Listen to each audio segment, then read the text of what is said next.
आज ही डाउनलोड करें और अपने पसंदीदा शोज का आनंद लें। आवाज नीचे।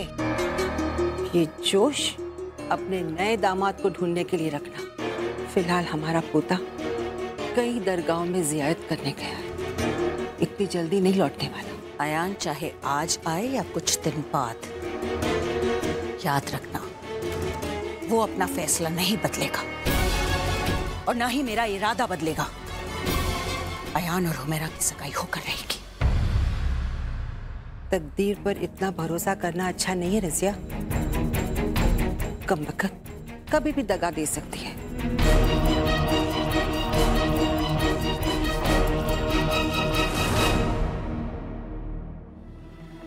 क्या कर रही है miss Farooqui? Just give me 1 minute, मैं अभी दे रही हूँ आपको। आप कितनी देर से कोशिश करें? Just let it be.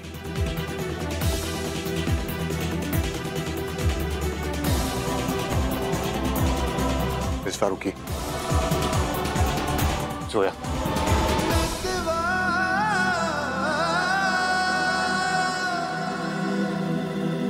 Let it be. आप रहने दीजिए मिस्टर खान। मैं नहीं चाहती आपकी दी हुई कोई भी याद मेरे पास रहे।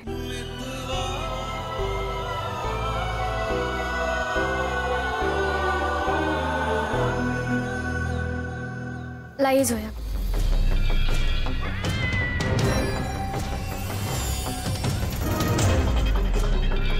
घबराइए नहीं, अगर हम निकालेंगे तो आसानी से अंगूठी निकल जाएगी।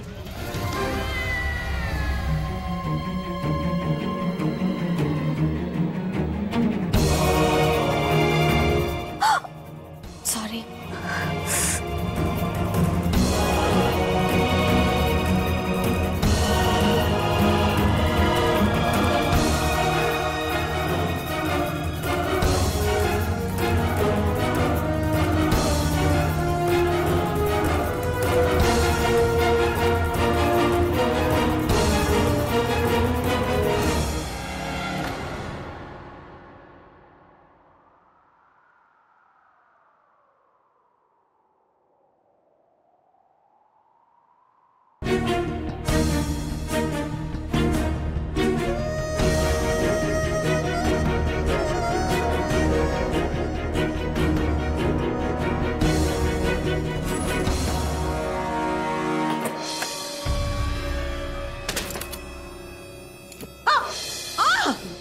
जब अपना ही जूता अपने सर पर पड़ता है तो कैसा लगता है? अब मैं बोलूंगी तो बोलेगी कि बोलती है। मेरी बेटी को पहले जहर खिलवाया, उसके बाद तूने किसी से फोन करवा कर इल्जाम उस जोया पर डलवा दिया। बताओ ये चाल क्यों नहीं चली थी ना? समझ में नहीं आता, तू कमी नहीं ज्यादा है या बेवकूफ। हाँ, मैं नहीं चाहती थी अयान का रिश्ता तेरी बेटी के साथ हो, लेकिन उसे रोकने के लिए मैं ऐसा तमाशा कभी नहीं करती, ना किसी मासूम की जान को दांव पे लगाती। तुझे पता था कि हुमैरा की जान बचाने के लिए अयान कुछ भी कर सकता है। लानत है तुझ पर, साजिशों के लिए तूने अपनी बेटी की जान भी दांव पर लगा दी।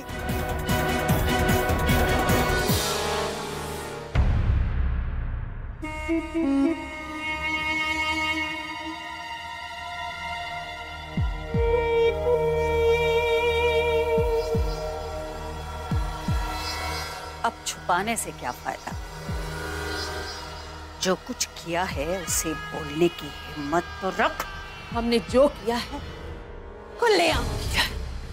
कहा था ना तुझसे, हम अयान का रिश्ता तेरी बेटी से कभी नहीं होने देंगे और ना ही इस घर पर तेरा राज चलेगा। शिरीन का इस्तेमाल किया था राशिद को फंसाने के लिए और अब अपनी बेटी का इस्तेमाल कर रही है अयान को अपने हाथ की कठपुतली बनाने के लिए। ऐसा कभी नहीं होगा। अयान का रिश्ता हम तुम्हारी बेटी के साथ कभी नहीं होने देंगे।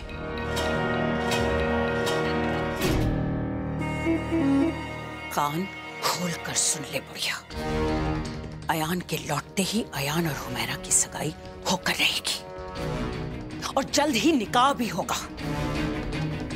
इस घर पर मेरी हुकूमत होगी,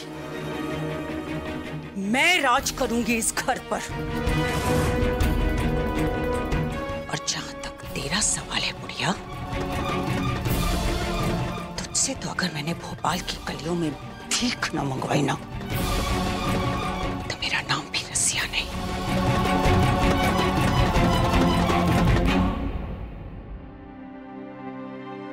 अच्छा हुआ कि अंगूठी तुमने निकाल दी। मैं वैसे भी असद के निकाह का फैसला सुनाने आई थी, तो बेहतर यही होगा कि असद अपनी होने वाली दुल्हन को मेरी नजरों के सामने अंगूठी पहनाए। लड़की तो मेरे जहन में बहुत पहले सी थी, लेकिन पता नहीं क्यों मैंने जिक्र नहीं किया।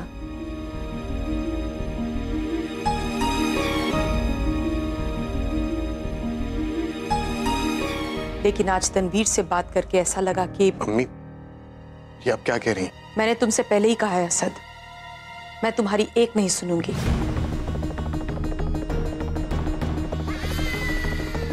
तुम क्या चाहते हो? सारी दुनिया के सामने मेरा सर नीचे हो? मैंने अगर कह दिया है कि तुम्हारा निकाह होगा तो तुम्हारा निकाह होगा। निकाह तो दूर की बात है, सगाई में भी बहुत वक्त है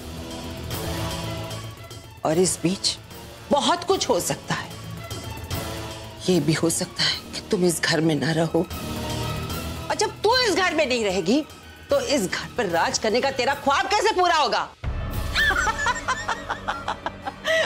तू बुढ़िया मुझे इस घर से निकालेगी? हाँ हाँ रजिया, हम तुम्हें इस घर से निकलवाएंगे, तब तुम्हें पता चलेगा चोट क्या होती है, दर्द क्या होता है। कोई ऐसा है जो तुम्हें धक्के मारकर इस घर से बाहर निकालेगा, और तुम सोच भी नहीं सकती वो इंसान कौन है।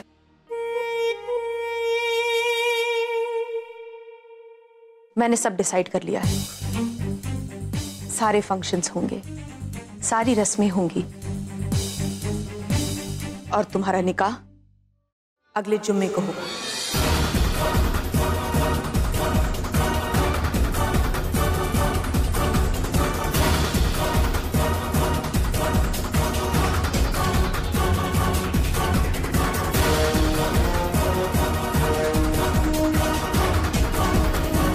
मम्मी, आपने मेरा निकाह तय कर दिया। किससे? तुम्हें क्या लगता है मैं किसी गलत लड़की के साथ तुम्हारा निकाह तय कर दूंगी? नहीं अम्मी, मेरा मतलब वो नहीं था। तो तुम मुझसे ये सवाल क्यों पूछ रहे हो? लेकिन मुझे पता तो होना चाहिए। तुम्हें पता है, तुम उस लड़की को अच्छी तरह से जानते हो और उसे पसंद भी करते हो, इसीलिए मैंने ये फैसला लिया है।